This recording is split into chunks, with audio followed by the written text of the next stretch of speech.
actually got the ball. Oh. As you can see in the morning, mistakes happen, but I'm glad for that music because it definitely wakes me up. But guys, welcome back to the Irish Hotspur for Match Day Live as Tottenham take on Aston Villa at the Tottenham Hotspur Stadium down in N17. And it's definitely a must-win game with the likes of Brighton dropping points, Aston Villa, Man City teams all ahead of us yesterday, dropping points. Some would argue this is where Tottenham fold. Hopefully today we can actually put the 3 points on the board and take advantage of it. And before we go around the panel, find out how everybody is, I'm going to give you everything you need to know. So, of course, we are playing at the Tottenham Hotspur Stadium. Kickoff is 2 p.m. Referee is Craig Parton. In the VAR room, it is David Coote. If you want to watch the game in the UK and Ireland, it's on Sky Sports. In the USA, it's on NBC Sports. And in Australia, it is on Optus Sports. And then the injuries for today's game, Van de Ven out with his hamstring, Spence out with the groin, Udebur out with a knock, and Ross Barkley is the only injury for Aston Villa out with a knock. So that's everything that you guys need to know. Let's go around the panel, see how people are. Drew, thank you very much for getting up and joining us today. How are you keeping, sir? How are you, Drew? Oh, not too bad, man. I never like playing Aston Villa. I'm doing all right, man. Can you hear me all right? Yeah, I can hear you.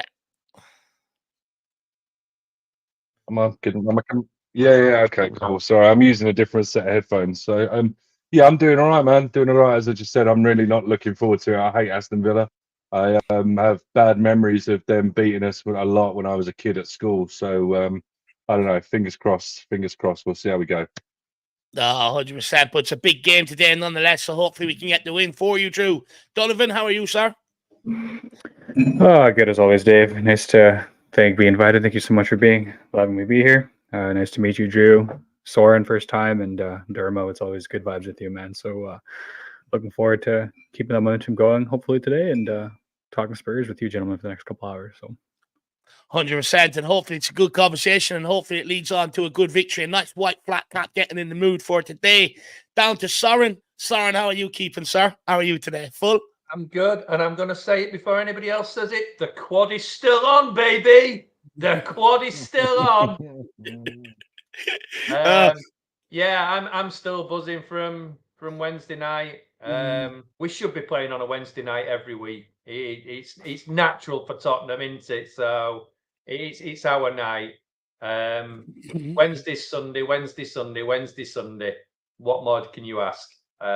And it's game day, and it's Villa, and we're at home, and 3 points coming our way. Come on. I really do hope so. And do you know what? We'll get into it because I'm surprised. I don't see a lot of Spurs fans around too confident heading into this game, which I'm surprised. I thought there'd be a lot more confidence after the Man City result. But Dermo, how are you, sir? Yeah, I'm fine. We are playing at home. I know in my predicted video I said we were playing away.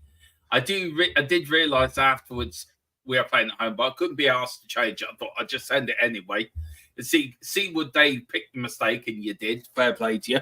No, Jack did, not me. Huh? Jack did, not me. Yeah, fair play to Jack. And I love Jack singing on My Way as well. That was the best bit of the video for me. He's got a good voice in the Mo, Jack. But yeah, look, it's Villa at home. No problem. I'm sorry, the quad is on. I'm buzzing after Wednesday, and if we can do the same today, you know, we're 3 points our way. Just little known fact: between 1946 and 1962, we didn't lose to Villa. We won 20. We won 20 out of 25 games, and then between 1991 to 1996, that was our worst run of losing against them. So, do you know what I mean? We have had a good record against Villa. So yeah, come on, you Spurs. The quad is on. I'm with Soren on that. All the way. 91 to 96, if I remember correctly, in and around then they used to be high up the Premier League back then. If I remember, Villa nearly won the league. They went with Man United in 91, 92 for the first Premier League title, and then they were always thereabouts around then. They won the League Cup as well a couple of times during that period as well under Ron Atkinson. So. Well, hopefully, you know, the 60s history repeats itself today. We've got Big Pants. Says, remember, lads, that cash is a dirty MFer, just like Charlie Adams' Stoke used to be there for. Please crush the Villa. And you know what? I Jack asked me during the week, did you want to start a left wing? I was like, to be honest with you, who's the most sacrificial player? You know, put him out there, and then we take him off injured, and then we bring on the guy that we really want to play out there. That Matty Cash is dirty, and he's going to get retribution today for sure. Big up Spurs, diehards, Tottenham till I die. Good to see you, Adrian. Hopefully you're keeping well. You're not going to the game today, Adrian, no?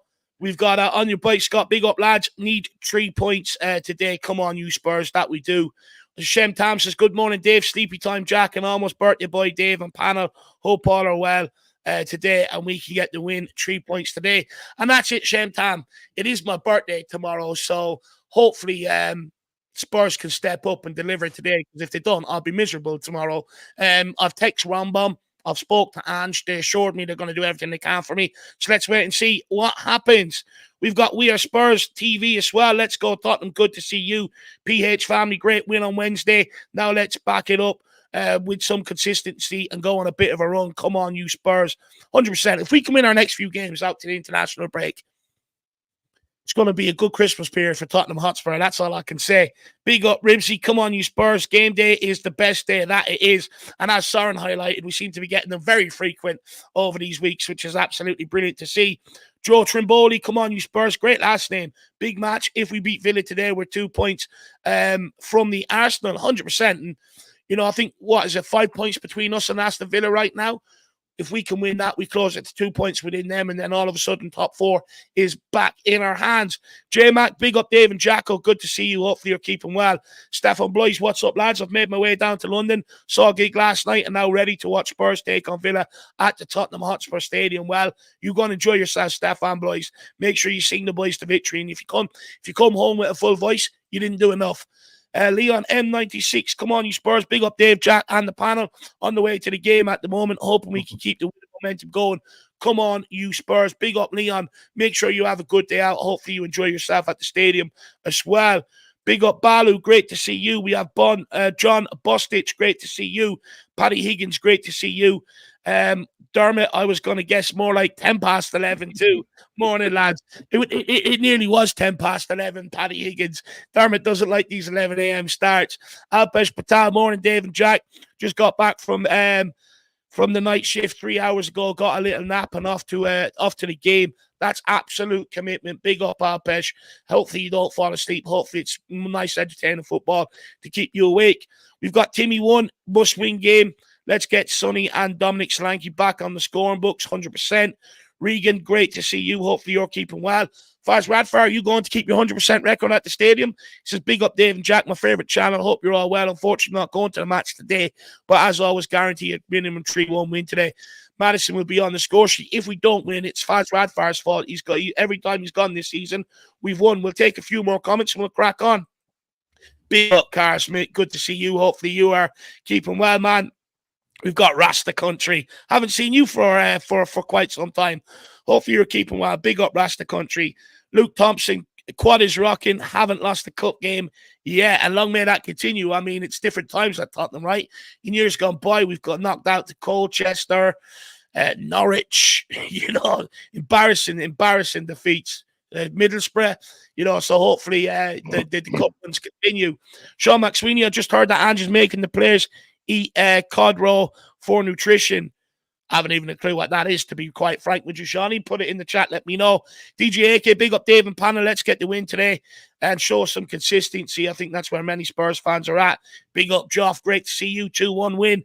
Alfred Oscarson, hopefully you're keeping well, my man. He says, great panel, really appreciate that. DJ Soren, good to see you. Or DJ Samuel, good to see you as always, sir. Hopefully you're keeping well.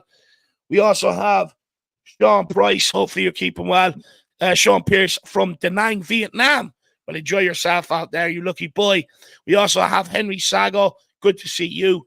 We also have the Shoreline Hermit. Great name. Good to see you. Billy Sears, Lee Neri as well. Elvis G, great to see you. And then Paddy Harnett says, morning, gents. Today's game is a must-win. Over others dropping points. We can't keep on dropping points and not take advantage of other teams' losses up the strawberry pickers. No, you're absolutely spot on there, Paddy. This is a big thing with Tottenham. Anytime it feels like we have a chance to take the ascendancy, we always sort of just give it straight back to the to our rivals. Today we definitely have to get over the line, my man. And then we have this from Brett Lockhead. Good to see you, member for 24 months. Morning, boys. Hoping for a win tonight, but also to seeing what the new interpretation of the rule book we get. Hopefully the ref won't be out of old folks' home. I mean, look, it's absolutely embarrassing. The guy at Crystal Palace gave them absolutely everything. He may as well have wore the Eagle mascot suit. It's a joke. And they had to roll him out from the 70th birthday party he was at the night before. And then the game against Man City, I mean, how that wasn't a free kick to Dom Solanke just before Man City went and got the goal. You've got one hand on his shoulder ripping him down, and he gave them absolutely everything. It's absolutely a joke, these referees this season in terms of Tottenham. But you know what? From what I hear from other fan bases, we're not the only ones that have a gripe with referees. Actually, there's a lot of them right now that seem to feel like they're on the wrong end of decisions. But Brett, it is Craig Pawson today. Haven't had him so far this season, so hopefully he does a good job. A big up K32 and also Cozy. And then Sean says, cod roe is cod fish eggs. It's a delicacy that's high in nutrition and a staple in Scotland. Well, it wouldn't be on my dinner plate, I can tell you that. I don't eat anything that comes from the sea. And then big up Stevie Fraser as well. Good to see you. But guys, let's get straight into it. We'll start with you, Drew, and we'll work our way around, man. Spurs have shown their classic unpredictability, aka Spursy, this week. In their last two games, swinging from a lackluster, lifeless showing against Crystal Palace to a spirited, resilient victory over Man City in the Cup. Which version of Spurs will we see today, Drew?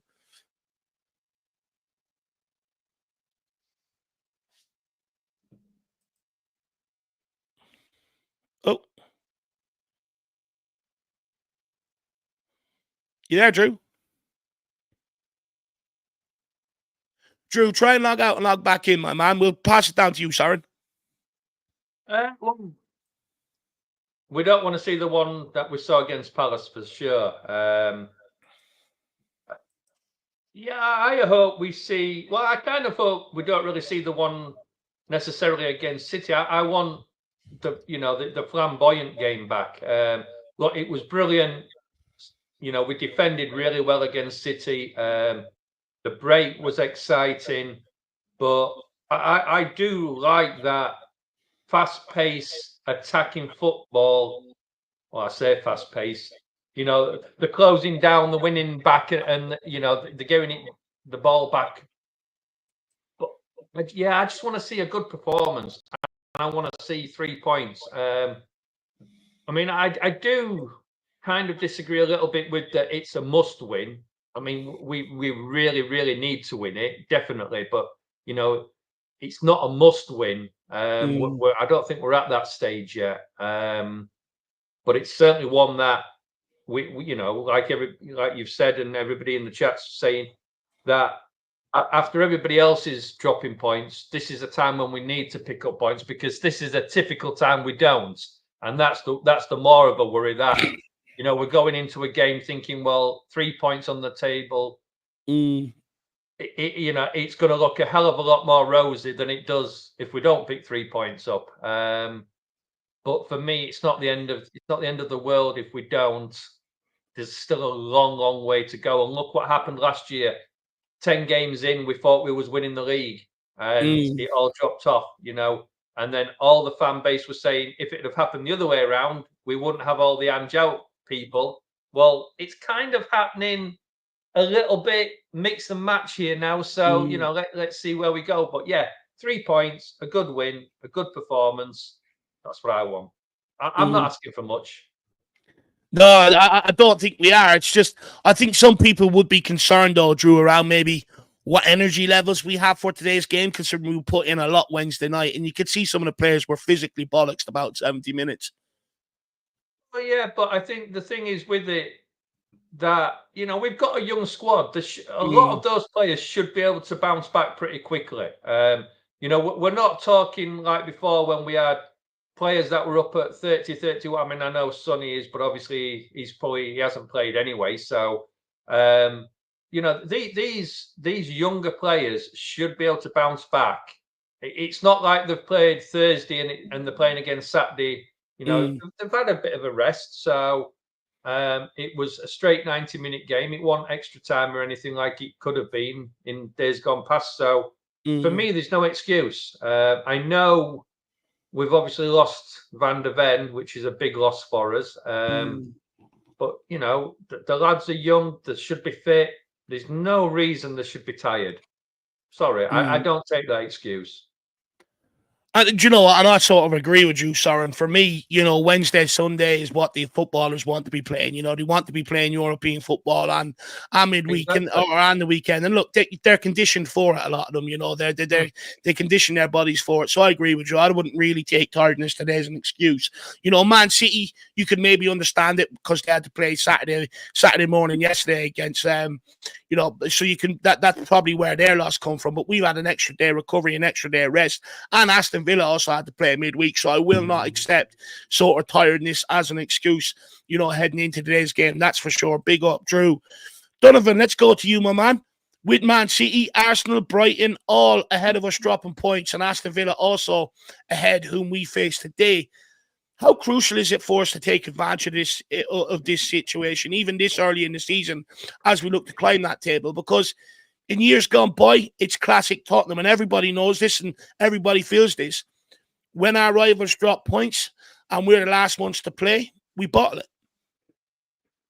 it. Yeah, I'm going to take you back to that Chelsea game when we were at the home stadium there, and we completely outplayed them off the park. I think the build-up to that game was Mauricio Pochettino coming back, and it was his homecoming return and whatnot. And then Dejan Kulusevski scores that goal and does this famous celebration of the hands up, put the blinders up, only worry about what you got going on and not what the media or anyone else is saying. And I don't know if it's Ange Postecoglou rubbing off on me. We're slowly learning and him teaching us again how to build. But honestly, I'm not going into this game with that mentality of this is an opportunity for us to gain points, even though the people above us dropped us. I'm more interested in what we're doing and how we can build off a positive result, because let's face it, nobody really gave us a shot against City, you know, even though they did rotate the squad. Ange is supposed to be this naive immigrant manager with a high line, and we played them off the park for a couple parts of that game. So I'm just more interested in seeing Tottenham come in solid, keep that positive momentum going, and ultimately just play the team that's ahead of you and play what's in front of you. So yeah, it's a great opportunity. Don't get me wrong, guys. That teams above us drop points, but honestly, I'm more interested in what we're building and what we're going forward. Like Soren said, it's not disastrous if you drop points, but this is a good opportunity to see. It's another litmus test. Are those standards going to drop? Are we going to reach those same standards that we needed to beat City? It's a young squad, full of energy, full of bile, full of fight. Now it's finding those consistency and one step at a time. And let's put together a run of results. And I think that's why Spurs fans really want to get over the line today, is to start bringing that consistency. You can see it there in the chat, you know, building off the back of that City win. You've got to start putting some big wins together if you want to start being respected by your opposition, by your peers. You want to start gathering momentum behind this project. There'll be no better opportunity than to get that win today. You've got Galatasaray midweek, then end off with Ipswich before the international break. And I think it would go a long way to appeasing fans from that Crystal Palace result as well. So a huge opportunity for us today, because right now, I think we're 5-6 points sort of between where we are and top four. Today would be an ideal opportunity to be able to bridge that gap earlier on.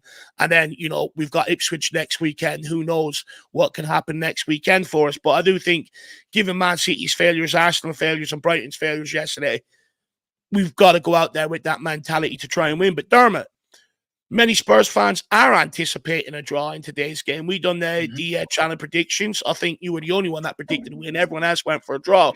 What do you think is driving this sort of nervousness or this prediction heading into this game, especially given our recent momentum from the victory over Man City earlier this week? I thought the confidence would be a lot more higher amongst the fan base.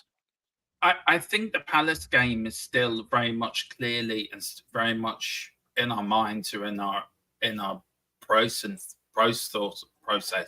thought process.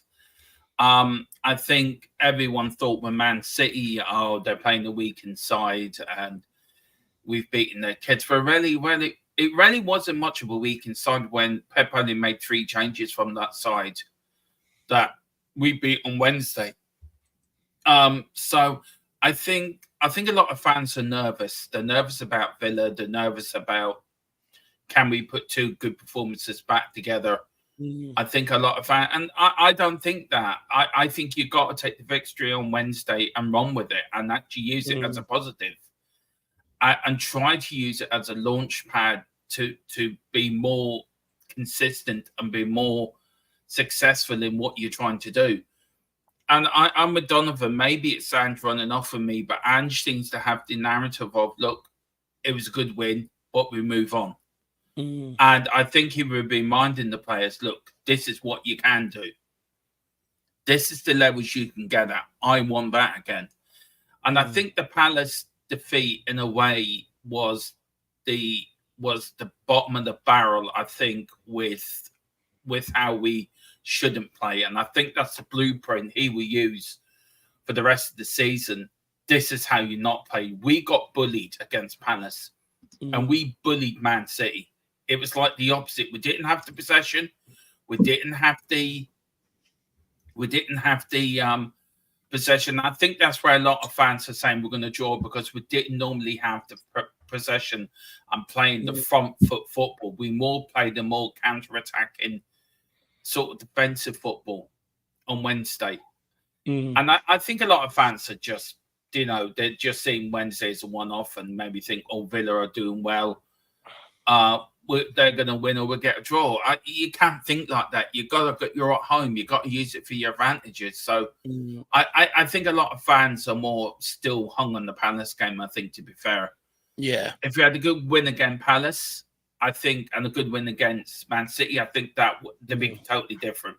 But I think the Palace game is still very much in people's minds of last week, and then maybe bypassing the Man City game and sort of keep going back to that. But look, I think we'll win today. I think we'll win quite well. I don't think Villa are all that difference. They've lost 2 games now. They drew their last Premier League game and they lost against Palace. So, do you know what I mean? So, I don't think Villa are that. I don't think Villa are that special, and they're not great coming to our place. So, look, 3 points all the way. Look, if I'm in the minority, then so be it. I don't mind, but I can't see anything else but Spurs win today. You're going against your own message, Dermo, for the Europa Conference League. Carabag and Ferenc Varsity are telling me to respect the opposition, and now you're showing no respect to Aston Villa whatsoever. Absolutely love it. I love the arrogance. I just don't like. I just like watching Peaky Blinders, and I don't like people from Birmingham. So there you go. So there you go. That's just never have done, never will. Villa get relegated. Fair enough. Drew, are you back with us, my man? I don't know. I hope so. Apparently there's quite a big storm outside, so I think that must be causing my issues. Because I'm not usually this laggy, but going to try and power through. Hopefully back in business. No, hopefully we can hear you anyway. You don't worry about your picture; it's a bit off, but don't worry about that. We can hear you. What's your thoughts heading into today's game, man? We spoke about the need for Tottenham to start sort of generating consistency and start putting big wins together back to back. I think that's definitely it. Like, my concern is our league form. I know we're 8 wins in 10, or whatever, and everything seems rosy after Wednesday, but Postecoglou harps on about the league being the benchmark of where the team is. And to be honest with you, as much as we can sit here and say, oh, we've been the better team for this game, we've been the better team that game, the points don't lie. And the points say that we're not doing very well at the moment. And I think that I think the Brighton game was a little bit alarming, but I was hoping it would be a one-off. And then what was it? What did we have after that? We had a decent win after that. I think, was it West Ham? Maybe West Ham, yeah. I don't know. There was almost like there was a win in between 2 losses that seems to have, for West Ham, that seems to have put, I don't know, it seems to have made it not feel so bad. But I don't know. I was concerned. I've kind of disappeared for a few days after Crystal Palace, because the Crystal Palace game really. Oh, is he gone again? We should suggest that at least a couple of players on. Oh, have I gone again? You're back now. Oh. All right. Yeah, I would have thought we're far enough along in the process that at least a couple of players would have the ability to be able to kind of just put their foot on the ball and give everyone a little shout and tell everyone to calm down a little bit, you know, but there doesn't. And my concern is when we come up against teams like Aston Villa, like they're the teams that we're sort of looking at as to see how far along they are in their process compared to how far we are along in ours. And I kind of get a little bit jealous when it comes to like Unai Emery and Arne Slot, because they seem to have just been able to go into these places. And there's two different environments as well. You've got one ready-made team and one team that was in a shambles, and yet somehow they just seem to have been able to have gone in and just been able to do their thing. And that's not a slight on Ange. I love Ange. I think it's great. I think it may be just a bit, it's just a tinge of jealousy on my part, because I just want us to be further than we are. Do you know what I mean? So yeah, I don't know, man. I don't know. I'm hesitant about today. Everything says that we should win it, and if we were clinical enough, and we got, you know, this is the one thing that we talk about, just not being clinical enough. We make all these chances, and you know, I mean, how many times in the last 18 months we turned around and said we could be 3 up in 20 minutes, we could be 4 up at half time, and we're just not, you know, and we just don't have this ability to put teams to bed, and it's starting to be just a tad bit of a concern, because I think our cup, the way that we are in the cups, is kind of papering over the cracks of how we are in the league. And if you're going to turn around, if you can turn around and say to me, it's all right, Drew, we're going to win 2 cups this year, and although we'll finish outside the top 4, we'll probably qualify for the Champions League, then fair enough. Oh, have we lost him again? I think we've lost him again. Drew, I think that storm is playing havoc with you. But I do get the gist of what he's saying, though, to be fair. And I think he makes a very good point there about potentially the cup runs and the cup victories sort of masking over what's going on in the league. I think that's a very fair point to make. And look, it's this is an ideal opportunity for us today to get a win on the board, put 2 big wins back to back, and really sort of kick on in the league.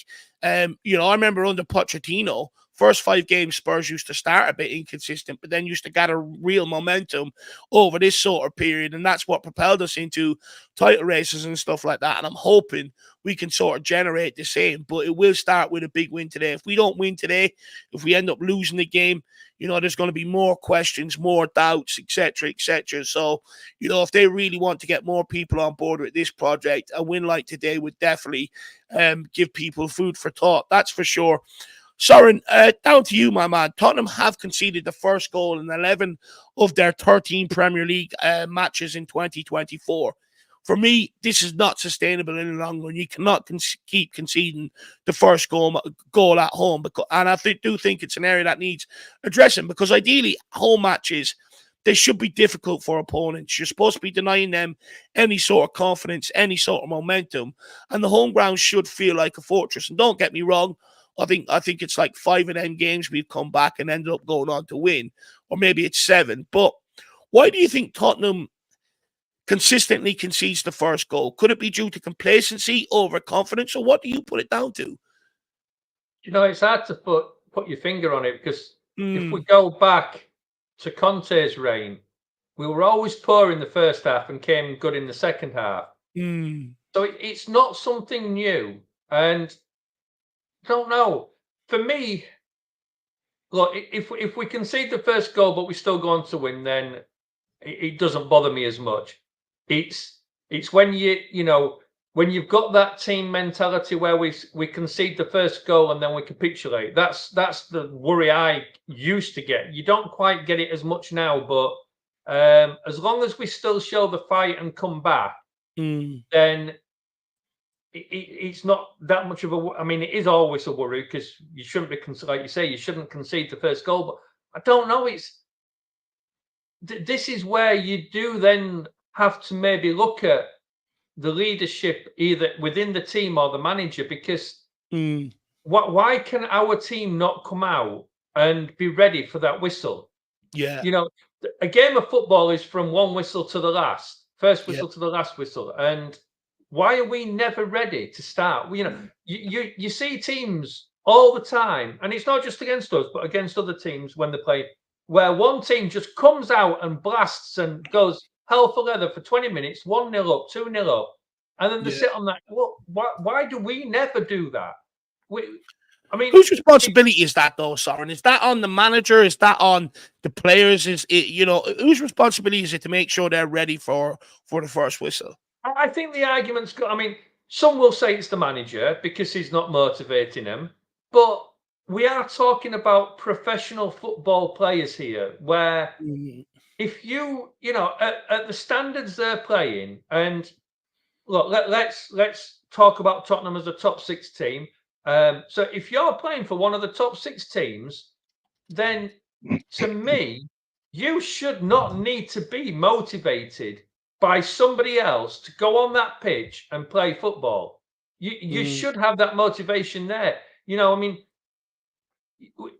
it just baffles me because I get that, you know, come on, let's get out there, let's go play, rah, rah, rah, rah. You know, I mean, we used to do that when I played American football. Used to work each other up and everything like that. But it wasn't so much the coach, it was always the players who did that. It was always the players. As you coming out of the, you know, the locker rooms, you would be geeing each other up. But then you'd have some players stood at the back that just wanted it quiet. But they were always ready to play. You know, you weren't having to wait for everybody to get into the game. But with football, and especially us, it just seems like it's, you know, we're waiting for that kick up the arse. And I don't know whether you do blame the manager. I mean, it's hard, though, to blame the manager, though, Soren, if it was the same under Conte and Jose, right? Because Jose was the same, one good half. Exactly. But why is, I mean, you know, there's that famous slogan, why always me? Why is it always us that are so slow to come out and play? You know, it doesn't matter which team you pick in the Premiership, you'll be able to pick games where they've come out and they've gone from the beginning, whether it's against us or against other teams. Why don't we ever do that? Why is it always a slow build up to something? I just don't get it. For me, it's more emphasis on the players than it is on the manager. But I think the way it looks within Tottenham, it's a club mentality. I 100% think so, because this is something that people used to bring up underneath Antonio Conte. If anyone remembers, he used to make them run a ridiculous amount before the game. I think there was some certain amount of kilometers he used to make sure they do. And people maybe put the excuse that the players were tired coming out and stuff like that. But, you know, I think that was him trying to recognize something and get them maybe, you know, running into their legs, get them switched on, and, you know, come out with the right intensity and that for the game. And I definitely agree with Soren. I don't think it's a management issue. I do think it's a club issue. And look, we know they're very well looked after at the football club. If they're staying in the hotel in the training ground, when they get up at night to go for a piss, there's a landing strip that guides them to the toilet so they don't stub a toe on that. It's absolutely madness. Anyone else would like to offer any thoughts on that, on what they think it could be, why we start these games slow? Because I agree with Soren. It's not just an Ange problem. It was the same under Conte. It was the same under Jose. I'm going to say, to a degree, it was the same under Pochettino sometimes, where we used to start slow and sort of gather the momentum in the second half. Anyone else anything they want to offer on that? We didn't start that on Wednesday. We didn't start slow on Wednesday. We started differently on Wednesday. And if we the stats don't lie, Dermot. We've conceded. I know that. I know 11 times in 13. I know, but the point I'm making is, if we can start like we did against Man City every game, we wouldn't be having this conversation. True. For some reason, we come out flying. I can't put my finger on. It's not the manager. I think it's more the players. I agree with Soren. I mean, I look back at football, back under Roy Keane, you see players out there, even Tottenham back in the day, the captain would come out and start clapping in the changing room, and he'd be saying, "Come on, lads, come on, we can do this, we can do this," like trying to cheer them up. And it's like we players now like it all quiet. And I think some players just have to play their way into a game. I think there's some teams that can start the front foot and start quickly and get at it 100%. Where I think we're just have to see our way into the game, and then we can see the goal, and then it's said, "Oh shit, we better start playing." But if you look at the Man City game, we weren't like that. It was the total opposite. to how we do normally start games. We're on the front foot, and we have started games this season on the front foot. First 20 minutes, we've been battering teams, but we just haven't taken our chances. If we took our chances, we'd be 2-3-0 up. So we can do it. And I think we just got to, if we could start like we did against Man City, and I forget the other game where Everton was another game. There was 3 games this season where we've started on the front foot and we just haven't taken our chances. But you are right, and Soren's right. It was the same under Conte, same under Mourinho, same under Poch. It was the same under the man. It's been the same under every manager, even before Poch. We've always never started the game quick on the front foot. We've always had to wait for that goal. So look, we can do it. We've done it on Wednesday. I don't know why we just can't do it every game. Because if I could jump in there, Dermo, like I think no apologies. I think that was a massive nail on the head there. I'm going to jump onto that. So, like to Soren's point, like we have the players that like the old-fashioned Roy Keanes, the players that go up, give you a bollocking if you're dragging your ass there and not really playing to the level that you need to win. But I'm almost interested to seeing what the stats look like when Heung-min Son's not in the side, Heung-min Son's not playing, because he's that player that the closest thing we have to the Roy Keanes or the old Scar Parker who would jump into midfield, and he was there to serve a role. He wasn't good on the ball, wasn't technical, but he was there because he knew he would give it all for the badge, almost like Højbjerg in a way. So the Son's kind of in and out of the squad this season. I'm really interested to see in how our levels drop off when he's not there to motivate us, when he's not there to really give these players like, hey, these young players, like he's come out in the past before and said, Sar, yeah, he's a great player after that game at San Siro. But it's like, don't get ahead of yourself. You still have a ton of career ahead of you. You know, you still have like 4 or 5 years to reach that level of your excellence, right? And the same thing with Brennan Johnson and Bergvall. So yeah, so Son's a huge factor in this because he's part of that leadership group. He is part of the original Pochettino crew that did come that close to greatness.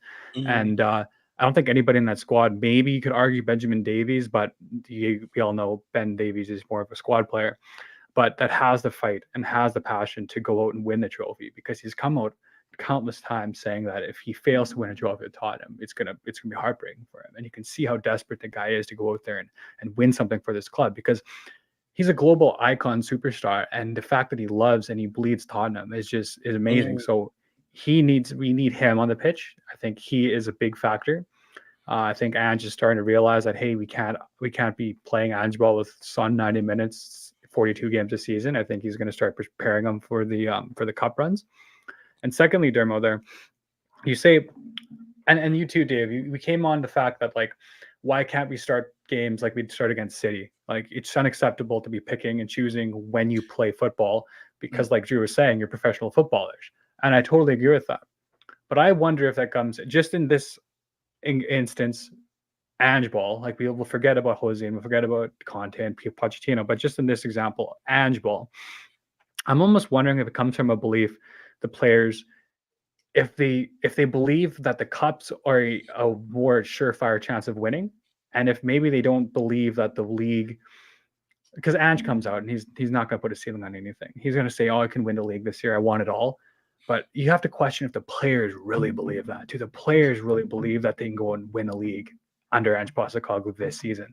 And if they don't believe that, the effort's going to be there. Maybe they believe that the Carabao Cup and the Europa League are a more probability chance of winning. So that you have to question that little level of belief too. But then again, you have to also question, well, who's telling them that, right? That has to be a motivation from Ange Postecoglou. So it's a lot of factors to play into play. So. And look, I also take Jack's point here. No team in existence has ever started all the games at 100 miles per hour. No, 100%, I agree. But for us to be conceding the first goal at home 11 out of the 13 games is not good enough. And eventually, you're going to start getting caught, because when you're at home, you know, it's a real chance for you as players and your fan base to really beat up on the opposition, you know, and make their life an absolute living hell. And your home games, in essence, are actually supposed to be a lot easier to sort of win to a large degree. And if we keep going behind, yes, we're showing good resilience and maybe decent mentality to come back. But eventually, teams are going to find a way to shut up shop and stuff like that. And we're going to get caught. And, we can't keep doing this. We can't keep conceding the first goal and giving teams confidence and momentum. We just can't do it. At some point, we're going to have to recognize that. And we are going to have to shut up shop, because what we're doing at home, I can guarantee you, if I go and look at the away stats this season, they're probably very, very similar. And when you look at our away form, it's absolutely turgid. So we do have to get into the mentality of trying to score the first goal in games and really build on that from the ascendancy. And I think once we start bringing more consistency in terms of not conceding the first goal in games, you will start seeing us put more points on the board. You will start seeing us be a lot more consistent in terms of results rather than the ups and downs. I mean, Drew, have you anything you would like to add on the slow starts by Tottenham Hotspur? Yeah, I just don't know that. I don't know if it's just me. Like, the amount of times, as I said, just to mention, I said it earlier, the amount of times that I've said to myself over the last 12 to 18 months, we should be out of sight by now. We should be 2-3 up. That to me doesn't say we start slowly. That says to me that we're not clinical enough and we get complacent. Fair. Like, when we have so much of the possession at home and we're so high up the pitch, and we've been pressing a team for 15, 20 minutes and, nothing's quite happening. And then all of a sudden they get a breakaway goal and we're one down. That seems to be more the scenario rather than we're trying to play ourselves into a game. And not that it's any better. Like, it's still, I think it still has an effect on the players. But yeah, so my concern is, and Donovan brings up a good point, I think Sonny is more effective and more efficient and more needed than maybe potentially we give him credit for. Like, I think we're starting to see that when he's not there, and unfortunately the backup is Timo, who is, just face it, is just not reaching the heights any of us hoped that he would. I would caveat, we beat Man United away without Son. We won a couple of Europa League games without Son, and we beat Man City Wednesday night without Son. I mean, I would caveat that, and I know you can only beat what's in front of you, and it's kind of it's a bad argument, but it was an awful Man United, and it's two teams in the Europa League. You know what I mean? Like, it's Ferencvaros and Karabag. Like, for all intents and purposes, we should be going out and doing that against those teams, in my opinion. But yeah, I don't know, man. I don't know. I have concerns. Up front. That, like, and it goes back to that word clinical. I have concerns that we are not clinical enough. And I think it has an adverse effect on the rest of the team. When everybody sees, when you've got 11 players behind the ball constantly watching nearly goals, and then all of a sudden you get broke on and you're one down. It's like, come on, God, not again, really? I think it's a psychological thing. I think, but then, having said that, we go 2-0 up at Brighton and we think we've won the Premier League and lose 3-0 at half time. So I don't know. It's a mentality thing as well with some of these players. Do you know, I think you make a great point about us not being clinical. I'm the same on the watch-alongs. You have 2-3 good chances, you don't take them, and then all of a sudden we find ourselves 1-0 down off, more or less their first break.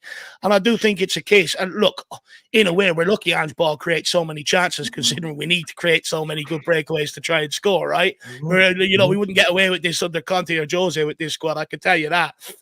But Unless like go back to Wednesday. I mean, I only saw bits and pieces of the game, and I know there were patches where we played really well, and I know City have got a bit of an injury problem at the moment. But let's not kid ourselves, right? He had Haaland sitting on the bench. If he wanted to, he could have put him on at half time and given us a real test. But he didn't, because he has bigger priorities, I think. Wasn't he slightly injured though? I don't know. I mean, he played if that's the case. He played yesterday. Right. True. So, he played yesterday, they didn't win. So, look, Yeah, Haaland is a special player. But, it might have been a different game. Had he played, it might not. But everybody goes on about the City game and how we played the kids. their average age was 26. Ours was 23. We Yeah, had no, a it's younger, valid point. team. You know what I mean? So Yeah. let's not pretend. I mean, we had Sonny out. They had Haaland out. Yeah, I'm going to compare Sonny to Haaland. Is as big a piece of our jigsaw as what Haaland is for them. So, yeah, we maybe had more of what we would call a starting 11. But I think everybody that keeps going on about, oh, Haaland wasn't playing. Well, you know, just because Haaland's played against us a few times and not scored. So, you know, Yeah, no, that's a fair not enough. That's a guaranteed. valid point. But just to jump back on a point you made there, Drew, which got me thinking as to slow starts. Is that why we think we're having slow starts? Because we aren't scoring all the chances we're getting, and the build-up is slow. So therefore, because we're not 1-0 up or 2-0 up, when we've had the chances, it then makes us think that we're not starting fast. I don't know. I do think as well when the back line and that see the chances being spurned like that, I think sides are like Drew said, psychologically in their brain they're sort of like, oh, we sort of know what's coming, especially when it's happening so repetitively. But we do need a couple of games where we can go and take the first sort of chances, go and score the first few goals, and I think you will maybe see that alleviate. But I think Drew's hit that spot on. Maybe it's not slow starting. Maybe we're just not being clinical enough, taking our chances and getting off to the good starts that we should be getting off to, or that this system or our starts allow us to. Very, very good conversation. I actually really enjoyed that. But guys, I do want to bring up something here because there is a recurring theme over the last 4 goals that we've conceded. And to be fair, what I'm going to show you is, you know, the first few goals that we conceded for the first couple of games this season, you could go back and it was the same replicated on the right-hand side with balls coming out from that side and us leaving people free at the back post. But these are the last 4 goals Tottenham Hotspur conceded. This is the one against Man City at the weekend, coming down the Dozi's side. As you can see, the cross ends up coming in, and this guy at the back post is completely free, ends up scoring that goal. Then you also have this one against Crystal Palace. Fair enough, Van de Ven gave away the ball, but it's the same sort of concept. Ball in from the left-hand side. Mateta free here at the back post, ends up scoring the goal. Then you go into the one against West Ham. Kudos, as you can see, the ball coming down the left-hand side here. Kudos at the back post, ready to go, and he's the one that scores the goal. And then more or less same against Brighton, another ball coming in here. I know it was Danny Welbeck that ended up scoring, but same thing. You've got a lot of free men in and around Tottenham's box not being marked. And basically, guys, I want to know off you guys, who is responsible for these goals that we are seeing Tottenham concede? They're very, very repetitive. They're more or less the same thing. You know, I would argue that Porro actually makes the right decision to come inside and track the runners. But I would argue you've got Brennan Johnson who maybe doesn't track back or realize the danger. And I don't blame him because he's a winger. He's not thinking defensively minded. Porro, if he's going to vacate the man at the back post, needs to screen to Johnson to get on the cover. Or one of the centre midfielders as well. So that's who I support. It is something that I think we need to eradicate. And I do think it actually comes down to a bit of simple communication. But we'll start with you, Soren, and work our way around again. I mean, what's your thoughts on it? And how do we put a stop to it? So who do you put playing for these games? It's the same goal every time. Well, when you look at it, to me, it's a tactical thing because look, a lot of people blamed in that match Archie Gray. Well, Archie Gray is kind of covering for where Romero should be. So therefore, either your number 6 or Brennan Johnson should be covering the guy coming in from the outside of the box that scored. So to me, if you watched our back 4 line against City especially, they were quite compact and playing pretty close together. So Archie Gray was almost where you would expect Romero to be. And it's the same when Porro's playing. He's coming in, covering runners coming in, which leaves a lot of space behind him. Well, that to me is where your right winger should be coming back and defending. So, and this, I've argued this for virtually most of last season and this season, that this is where I think the weakness comes when we play Brennan Johnson on the right wing, because he doesn't track back quite as much to help out defensively. Now, if you watched when everybody says Kulu was ineffective on the right wing, but Kulu's always back there defending as well. He was a very defensive player, and that would be covering that spot. And when we said, last season that Porro wasn't great, or under Conte, Porro wasn't great at defending. No, but he always had Kulu coming back to help out defensively. Whoever's on the right side now, whether it's Porro or whether it's Archie Gray, doesn't have that extra cover with Brennan Johnson. Brennan Johnson's great at going forward, and he's stepped up his game. He's playing well at the moment, but defensively he is not very strong. And if you go to the other side and look at Udogie and Son's always coming back. Yeah, I mean, Udogie hasn't been great this season. Whether it's fitness, whether he's tired, whether it's overplaying, I don't know. But this is the problem that we're always blaming the obvious player like Archie Gray was on against City or Porro. But you've also got to say, well, where's that extra bit of cover for them? Yeah. That if they're coming in, I mean, a lot of the time Romero's up the pitch. So whoever's playing that right-hand side, whether it's Archie Gray or whether it's Porro, is having to pull into his position. So therefore, somebody should be going into their position, and we're not getting that. Now, is that a tactical downfall from Ange? Or is it the players that aren't doing the job they're supposed to be doing? I don't know. But to me, it's the lack of cover when that right back or right wing back or whatever we want to call them these days is pulling into the pitch. Like you can see there with Archie Gray. He's got a runner. He's made the right decision, and no one can blame him. I think that's Cootie just in front of him. Well, who's he marking? Nobody. He has to come across because Van de Ven has come across. Yeah, you see the same things here. And it's the same. Everyone we're looking at, there's a player tracking somebody. Look again. I think that's Cootie just stood. The player on the left-hand side is watching what he's doing. So it's always down to either somebody's not tracking their player, and somebody else is having to track their player. I mean, is that Brennan Johnson just running in sort of near the penalty box? Yeah. Yeah, so he should be covering the one on the left-hand side, not running into where the penalty box is. There's enough players where he's running. He's going to the wrong person there. But that's my opinion. I mean, look, I'm not a coach. I don't play FIFA or any of these games, so I'm not a proper manager, obviously. But to me, it's Brennan Johnson in that position that is running to the wrong place. Those players where he's running are already being covered. He should be covering the one that's free.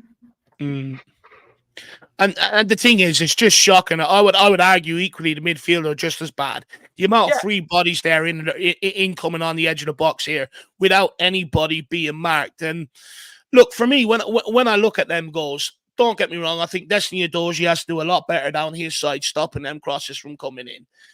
I think the right back in general actually makes the right run to come inside. Everyone else is sort of being pulled across. So I think they make the right decision. For me, I put it on the midfielders and the wingers, not getting back there and realizing the danger. But most importantly, actually, what I put it down to is simple communication across the back line. You go back and look at a lot of the goals we've conceded this year. A lot of them could be resolved by simple communication. Someone across that back line speaking to others, feeding them information, telling them where they want them, telling them where they want to be. Someone stepping up and grabbing that back line by the balls and saying, I'm going to be responsible for every single one of you. It's one of them things. I think we're heading into a period now. But it was one of them. When I was growing up, it was absolutely crucial. And you didn't win as a team without that sort of communication. I think, I think many people look at it now and go, oh, that's the dinosaur age. But I think there's stuff you can take from my age and bring that into the modern day game. And I think that's one thing that is badly lacking across that back line. Because it's simple. If Porro does track the run, all he's got to do is just screen to Johnson, make him alert, and tell him to go back post. I don't put it all on Johnson because, like I said, he's a winger. He's not defensively minded. Sometimes, as a player that plays further forward, you do need one of your defenders to step up, realize that danger for you, and tell you to get there. So I don't put it all on him. but it's not good enough from Tottenham Hotspur. And like I said, you go back to the first 5 goals we conceded earlier on in the season, they were all coming from the right-hand side with players coming in, you know, getting on the end of things as well. Drew, on to you, my man. We work our way backwards. I mean, Just we've jump all in seen quickly the there, images. Dave. Yeah, go on, sorry. Where you say it's not to blame Brennan Johnson, we've got to remember, under this system, the whole point of defending it is as a team. So if you get one player just switches off, whether it's Romero, but in this case, say Brennan Johnson, well, that's where the problem comes. So you can say it's Brennan Johnson's fault because he's stood further back so he can see what's happening. He's running into there, seeing there's a player stood there on his own. So he should be thinking to himself, well, I need to go there because there is nobody defending him. So, you know, I think where we say... Not that I don't blame him, Soren. I don't think it's all his fault because... No, but, you know, like, don't get me wrong. The back line should be screaming at the midfielders and at the forward players to get back, cover people. Don't get me wrong. You ideally want them to be the head screwed on and assess that and realize that. But sometimes as a midfielder and a forward player, you're just not thinking like that. And sometimes you do need that jolt from your back line. The minute you slack off, you need someone from that back line screaming, get back here. Yeah. But I do hear what you're saying. Like, don't get me wrong. Fundamentally, it is the winger's job to get back there and cover that 100%. I just think, you know, sometimes you will get caught, and that's where you need your defenders to be switched on. But Drew, on to you, my man. What's your thoughts on it? I can bring these images up again for you. I mean, I'd be interested. So, which game is this one? This is the Brighton this game, is right? from the Brighton. This is the winner. This Who one was here playing, is who was playing left wing? It wasn't Sonny, was it? Because my argument, because my argument would be yes, Johnson's ball watching, but I'm more concerned with the fact that it keeps on coming down from the same side, which tells me that Udogie is not getting the protection from. My point of view is that Udogie's not getting the protection from his winger, so that's where it's breaking down. And because Udogie is still, he didn't have a pre-season, he's coming off the back of that injury that put him out for a little while. He's still not up to speed. And I think the problem is that you're seeing the same thing with the defense collapsing because Udogie's not getting the protection and because people seem to be bypassing him fairly easy. I think Van der Ven is aware of that. He's going into space to help Udogie far quicker than he should, which is pulling Romero, which is pulling Porro, which is why Johnson's ball watching. So I think I think, you know, it's easy just to say, oh, well, you know, and I know he's my boy. It's easy just to say Johnson ball watching, but the problem starts high at the other side of the pitch with the winger not helping out his wing back. That's how I see it. And I don't know. It's like. I do think there is an argument to the winger on that side getting back because on games this year, I look at Werner. He doesn't really get back and help Udogie with any real sort of gusto when he plays there. And to be fair, Son doesn't either to a large degree. Some will press high up, but he doesn't really track all the way back to help Destiny Udogie. I do understand the point you're trying to make, to be fair. I think the reason it goes a lot more down the left than it does down the right is because, yes, Johnson's not the greatest defender, but when the attack does go down the right-hand side, he does track back. He does a lot of tracking back. Like, he's tenacious. The problem is when it's down his left side and it's down the left-hand side and Johnson still doesn't have the mindset to check over his shoulder and see who's running in behind him. But I think it does come down to coaching a little bit. Like if the defense is going to constantly collapse that quickly, like if all it takes is for somebody to get one-on-one with Udogie, go by him, and then all of a sudden that pulls 3 other players out of position, then there's a bigger problem than us just conceding at the back post. And I don't quite know. Like I'm having a real hard time with Romero this season. He doesn't. I don't know. I we were singing his praises the first couple of games, I think maybe, or I just there's something. His head's not in it at the moment. He seems to be in no man's land quite a lot. I think he's responsible for 3 or 4 goals that we've conceded. So I don't think that helps. I think it's a combination of 2 or 3 things. And unfortunately, it's just always the way with Spurs. It always seems to be a combination of 2 or 3 things. Like, I don't know. I see all these, you show those pictures, and I ask myself, why can't we be like, why aren't we the offensive team in those situations? Like, why is it when we get up to the other end of the field, we play this kind of horseshoe, trying to break it down kind of football, when those 4 pictures are basically templates of what we should be doing? We should have a winger attacking their fullback and getting a ball in the box. And it just doesn't seem to be, we just don't seem to be doing that as much as I think we should or could be. I don't know. I don't know what's happened. Sorry. Exactly what we did in the Man City game. Down the wings, crossing the ball. How many chances did we have? And that's the thing. Do you know what? That's we speak about consistency. We shouldn't have been in the position where we're hanging on nervously for that game. Kulusevski had a great chance. Richarlison had a great chance. And I think there was one more to put ourselves out of sight. And I do think that's the next level we need to take. We've got this from Lumpy Battery. Says, big trance party, 4 p.m. Spurs Stadium today. Let's get it. I really do hope so. The place seems to be absolutely rocking of late, which is absolutely great to see. You know, and if we can put some consistent runs together, it's going to be a great place to be going forward, my man. And you know what? To be fair, I think they do a good job of providing some music, you know, around the ground for people. But the fans after the game do the best job, especially when we win. You know, coming out of that stadium, especially if you're up near the top, and you're looking down, and every staircase the whole way down to the bottom, and all you can hear is West Ham get battered everywhere they go. It's just absolutely spine-tingling. And you see everybody from young to old absolutely losing their mind and enjoying the same thing. It's one of the great spectacles in life, Lumpy Battery. Big up, my man, and really, really do appreciate the support, brother. Dermot, we're going to let you come in on them defensive images. When you've looked at them and you've heard what Drew has had to say, you've heard what Soren has had to say. I think there's actually, you know, a bit of both. I think he's absolutely spot on. Brendan Johnson does need to be more alert and get round on the cover on the back post. But also Destiny Doji, to Drew's point, has to do better to stop it at source, and maybe could do with a bit more help from the wingers down that side.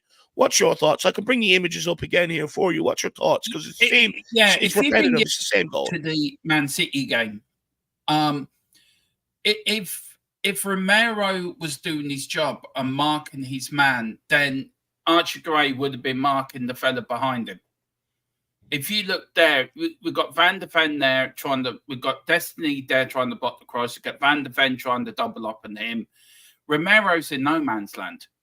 Because you got that player there. I think it's Bentoncourt that can cover that player that is, you know, in that triangle against Romero. Romero needs to back the player where Archie Gray is, and Archie Gray then should mark the player that's coming in. Brendan Johnson or anybody should be coming in the middle, picking up the people that are in the middle. We just all just seen when we defend, we all defend. We all follow like sheep. We're all, we're all going towards the same player.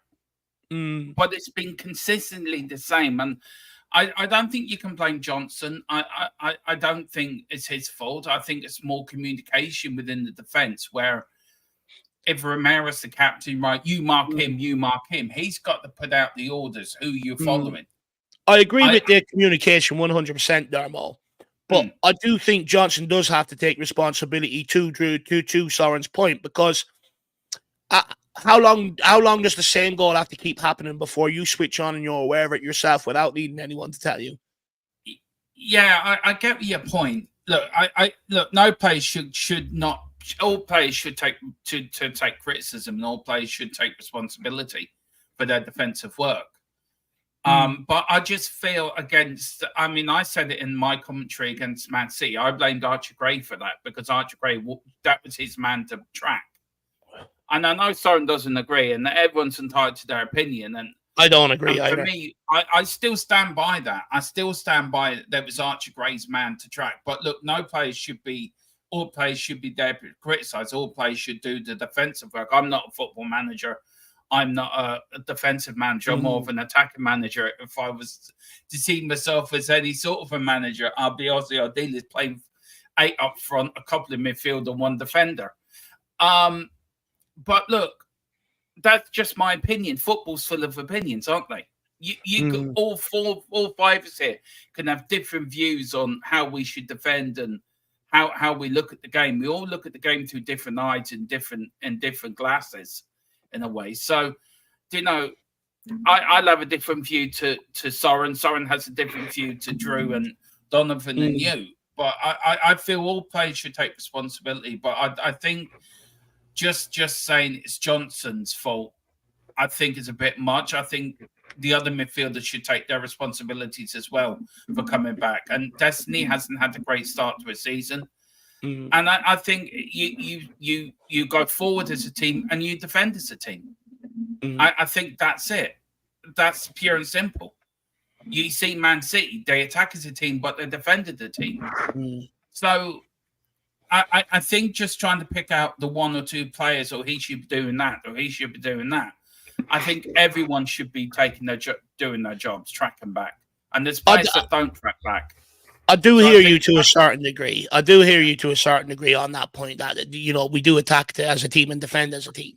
But in order to fix the problems, by blaming everybody, even people that are in the right positions doing the right thing, it doesn't solve the issue. You have to pull players out and let them know what they're doing wrong to be able to solve that issue, otherwise it's never going to be solved. If you blame the collective for Doji and Brennan Johnson slacking off either side, it's absolutely pointless. You've got to put the blame on them. And don't get me wrong, they're young members of the team, right? You know, it's going to happen at times. But you have to pinpoint the people in order to put it right. Yeah, but you've got to have, if your captain's Romero's got to be one to turn around and tell them that. It's all right, I'm sitting here saying it's this player's fault or it's that player's fault.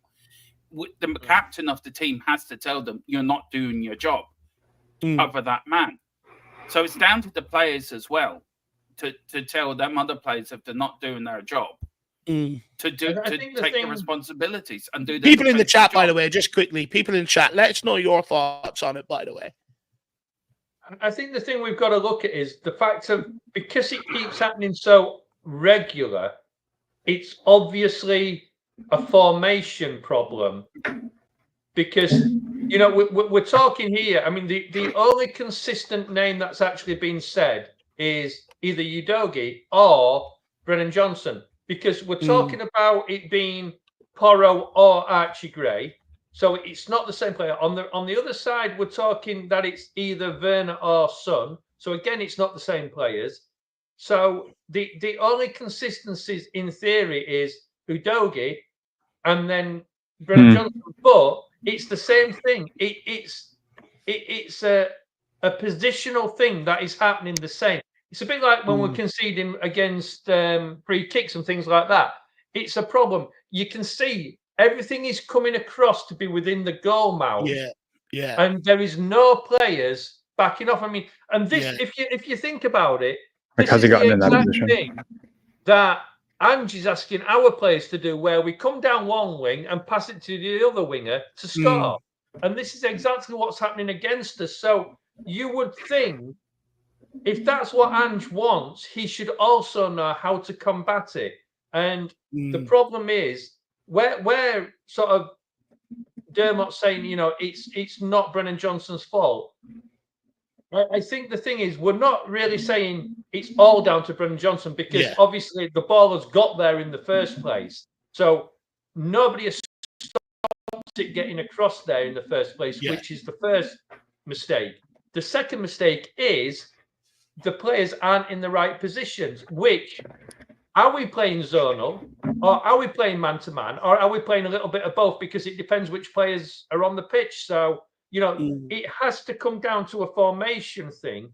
Because if you watched against Man City, when they were attacking, our back four were really tight and they were moving across the pitch towards the ball, which left a big gap at the back.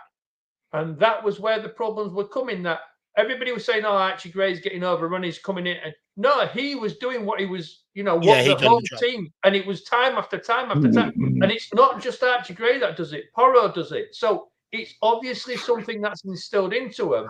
Well, if they're all moving across, there has to be a player or there should be a player for me getting instructed to go out wide, and it's not happening. So then, are we coming back to now blaming Ange? And do you know what? We'll let Donovan in on this as well, just quickly. But you're right about Archie not being Archie Gray's fault Wednesday night. If people go back and watch from the clips I've shown you, I'll tell you where these games are from. It's the last 4 goals we conceded. This is Brighton, the winner. This is West Ham.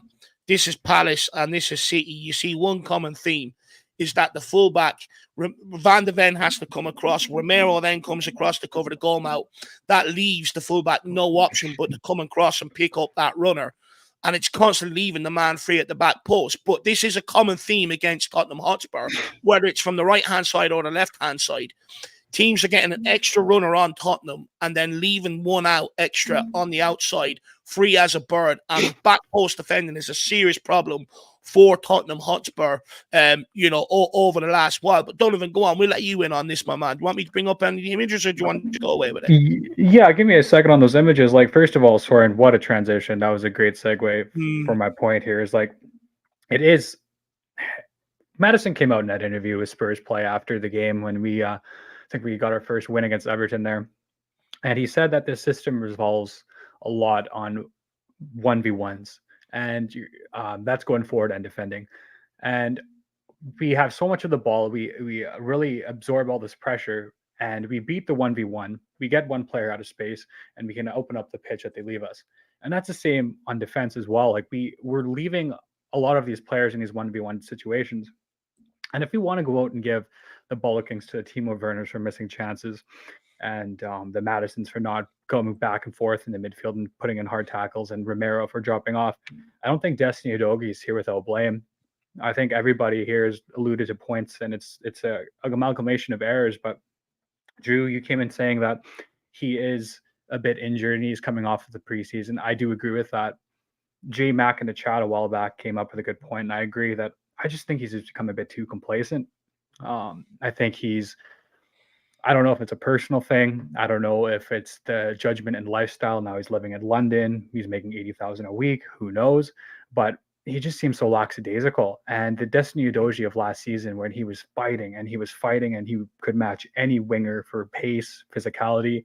He pocketed him. He was taking names. He was doing Garnacho one week. He pocketed Salah the next, and Sane. Saka.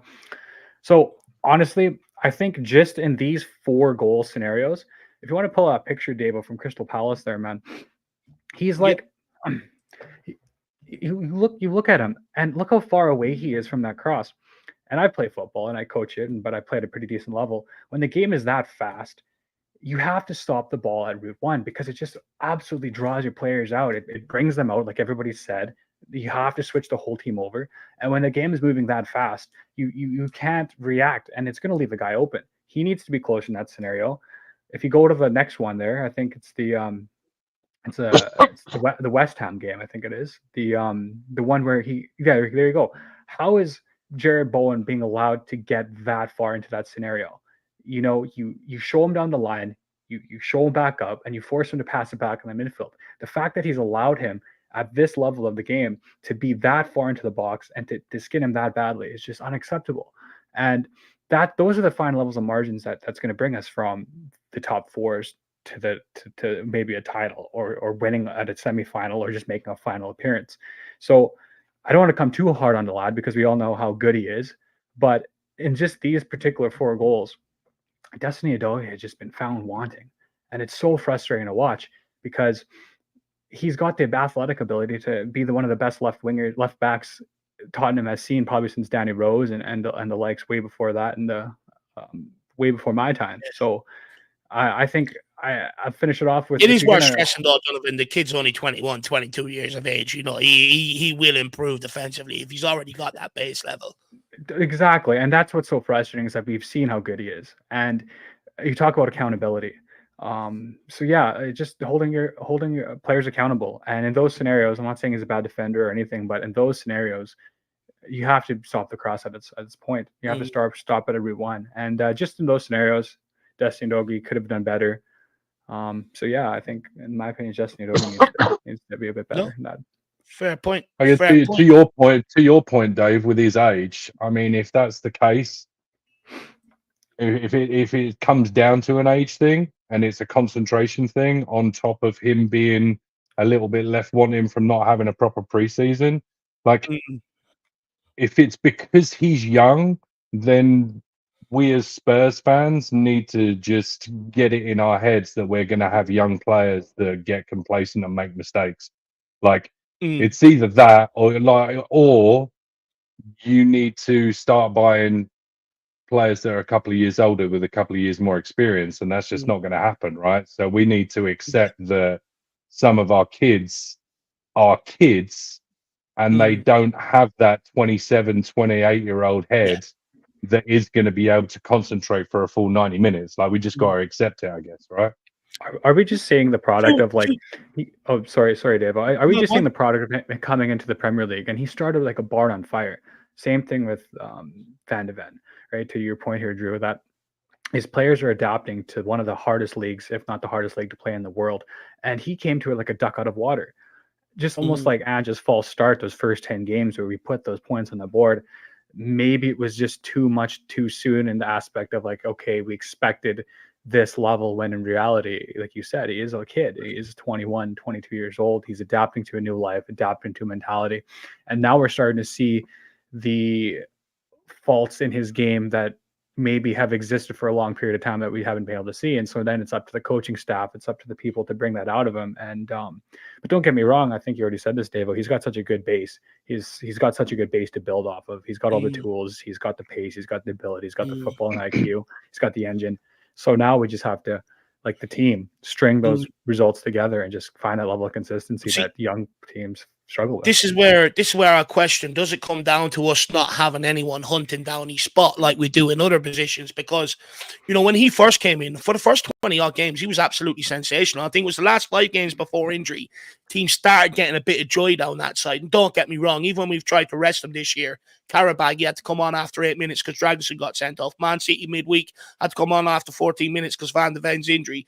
So there could be a degree where, you know, sometimes as a footballer, you just need a mental break for a game out of the limelight, where you can just sort of sit back, regather, you know, release yourself, and then regather yourself going forward. Maybe that is a part to play with it, but I do think it's worth highlighting that is something that Tottenham need to do better at, which is defending the back post. We're going to take a couple of chats here, and then I want to get into talking about Radu Dragosin, because his agent has had a lot to say, but he's finally going to get his chance. And then also I want to talk about maybe the midfield, and I want to have a conversation on Dominic Solanke as well. Dark Sung G says, we beat Villa, there would be pressure to we beat Aston Villa, there would be pressure, City and Gooners, because they lost easily to Bournemouth, who lost our Dom. I hope Sarr scores today with Dominic Solanke, Kulu and Son. Come on, you Spurs. Well, look, I do think Son will start today. I know there was a bit of doubt, you know, a late fitness test, but I think he'll be out there today. I'll be very surprised if he isn't. And hopefully he can have the same impact he did against West Ham. That's for sure. Kulusevski, do you know what? The midfield, it's a bit of a contention, you know. Kulusevski's played a lot of football. Do you sort of rest him? And the fact that Maddison didn't play any part Wednesday night, he's cert to start. And does Postecoglou go with 2 in the pivot or 1 in the pivot with 2 number 10s? A bit of a conversation to be had there, especially against the better teams. There's an argument that some people would say you got to go 2 in the double pivot against the better teams. But also, big Dom Solanke could really do with a goal today. And we are going to have a conversation about Dom Solanke, Dark Sung Ji, and we'll actually have it off the back of this, and then we'll get to Radu Dragosin. But Papa Matasar, by the way, we're going to have another conversation because, you know, many people said with Papa Matasar as well, Dark Sung Ji, that in order for him to get back into the midfield, he needs to up his game in possession. He needs to provide more goals and assists. If you go and look at Kulu's, Madison's, and Papa Matasar's, they're all more or less the very same right now in that regard. So, you know, Papa Matasar has up that, and he's definitely trying to fight for his place back in the team. But guys, I'm going to come back to this, Dark Sung Ji, because I do want to have that conversation on Dom Solanke. Peter Kagayas has dished out channel memberships to Nova. He's also dished one out to Dalian White as well. So guys, mate, you are the lucky recipients of that, and also Charles Ingram as well. So make sure you say thank you to Peter, and Peter been very generous doing that for the Spurs supporters lately. Really appreciate that. And guys, make sure you avail of it. Get on the fan shows on Mondays and have conversations with myself and Jack. Big up, Peter. Really appreciate the support, buddy. Then we've got Faz Radfire 3-1 Spurs. Set pieces sorted. Surely Ange will fix this too. 100%. I think he will fix it. Faz Radfire to a certain degree. I do think, it comes back to what Drew says. Yes, you're going to have to accept certain mistakes from the likes of Destiny Udogie going forward. He's young. He's getting to grips with it. But this is where I pin it on Romero to a certain degree. He's a World Cup winner. Everyone else around him is a little bit younger. That's where he really needs to step up and start taking command of that back line. He's been at the club the longest out of any of them. He needs to stand up and start taking responsibility for others, start dishing out orders to others, start communicating. And I think if he started doing that, I think you would see some of them goals not be conceded, because straight away he'd be aware of it. He's screaming at someone, get back there, and you sort of alleviate that pressure. So I do think Romero should step up and take more responsibility in that regard, Faz Radfire. But on terms of set pieces, by the way, it seems to be swept under the rug because it doesn't suit certain points or whatever. But we've been absolutely very good defending set pieces this season. And I do think a large part of it actually has come down to Vicario making a massive improvement in his game in terms of coming out, commanding that 6-yard box, trying to claim things, punch things away. He's really helping us in that regard from set pieces. Because I was saying with Vicario, when people are putting the ball in on top of the 6-yard box, your defenders don't really have a chance when players are running at them. That's where your goalkeeper needs to come out and be commanding and take charge of that. And he's doing that, and it's led to us not being as vulnerable from set pieces. Plus, the way we just put so many bodies between the ball and the goal as well really, really helps Faz Radfire. We're short of asking the busman to start reversing it on the pitch for set pieces. But big up Faz Radfire. But we'll go back to Derek Sungji because he did bring up Dom Solanke. And in fairness to Belgian Hotspur, he's also wanted to have a bit of a chat about. And we'll get back to talking about Radu Dragusin. Guys, Dominic Solanke was brought to Tottenham to score goals. We brought him here for 65 million. He's played 12 games and scored 3 goals across all competitions. Now, what I want to know of people on the panel today and everybody in the chat is Dominic Solanke good enough to deliver goals that Tottenham need, or has the service from others around him not been good enough for him to feed off? And we'll start again with you, Soren, and we'll work our way around the panel. I find this an interesting topic because I don't think, and this is going to sound stupid, I don't think Dom Solanke has been brought in to score goals primarily, and that's his only job. He has been brought in to do that defensive work, that closing down. Otherwise, we'd have gone for Ivan Toney or somebody like that. He has been brought in for the amount of work he does. And he is kind of almost a mirror image of Richarlison. Somebody who closes down, does a lot of defensive work from the front. And if he gets a chance, hopefully he puts it in the back of the net. Now, if you look at Dom Solanke over the last 3 or 4 matches, has he actually really had a chance on goal? No. I mean, but has he been invaluable to the team? Yes.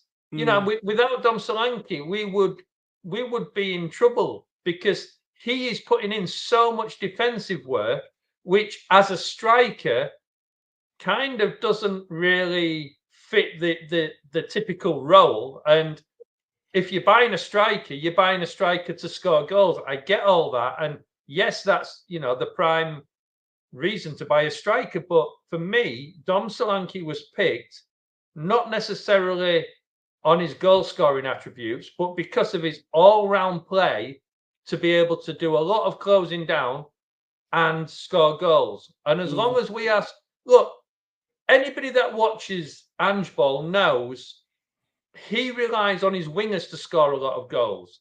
That's where Brennan Johnson, Timo Werner, unfortunately, they're not the best players that should be in that position for a system like this. But They are the ones that are there to score the goals just as much as Dom Solanke. But Dom Solanke's job, for me, is more of that closing down, running around like a headless rabbit, like Richarlison does when he plays, and hopefully when they get the chance to put the ball in the back of the net. Interesting. So, you know, look, I wonder would people, when we go around the panel, agree with that Dom Solanke wasn't necessarily just brought in here for his goal-scoring exploits alone, because Peter Kagaya sort of agrees with you, says Solanke is a machine and just brought him in for a purpose. But I would argue, you know, if you don't score goals as a striker, you know, the narrative is always sort of going to be there, despite how hard you work. Yeah, I mean, I don't mean we don't expect him not to score goals. I'm not saying that is, you know, that is there just as a, you know, he's not our number 6. I'm not saying that. No, I mean, that's just, well, that's an opinion, obviously. But Ange Postecoglou has come out and said Dom Solanke was his number 1 choice. Whether we believe that or not, it's a different matter. But he has picked Dom Solanke for a reason. And that is because of his work rate. Now, that work rate is a defensive work rate, closing down, getting the ball back, holding the ball up, and allowing the rest of the players to get forward. We, as a team, under a system that Ange plays, rely on the wingers to score a lot more goals. It's not like it used to be with Harry Kane, where we relied on Harry Kane as a striker to score our goals. He was our main goal scorer. Now it's about Timo Werner, Son, Odegaard, Johnson, Mikey Moore will be in that situation. Kulu, if he plays on the wings. It's about them scoring the goals now. And Solanke is there for his work rate. Anybody who thinks Solanke has been bought in just to score goals is not watching the system that Ange is playing. No, fair. And look, I don't think anyone can really discredit the work rate. The guy who runs his absolute cock off for Tottenham Hotspur, relentless in the press, you know, gets back, helps turn over the ball in midfield. But Drew, Soren did make a point there that what chances has Dominic Solanke had over the last few games? Now, some would make the argument he needs to pick up the ball and shoot more, but you know, I would argue if you got the likes of Kulu, Madison, Son, and that to a large degree, who are better from shooting outside the box, why wouldn't you leave it to them to take them opportunities? But I would make the argument that when you're playing Werner and Johnson off either side, they're both similar sort of wingers where they're more inside forwards, where you put the ball onto them into space, they'll go on and score. But when it comes to them creating or putting the right ball in the box for Dom Solanke, it's not necessarily there. So I would argue, I don't think he gets the service from others around him that he actually gives to others around him. Right, and no, absolutely, I completely agree. I mean, we spoke, I think it was on a previous show about Johnson, and he's more, and it just kind of reiterates what Soren said. He's more a second striker than he is like an out-and-out winger. Like his last ball is left wanting sometimes. And you know, with Timo, I mean, perfect prime example the other day when he should have slotted Johnson in after about 30 seconds against Brighton, and his first ball across the box was just atrocious.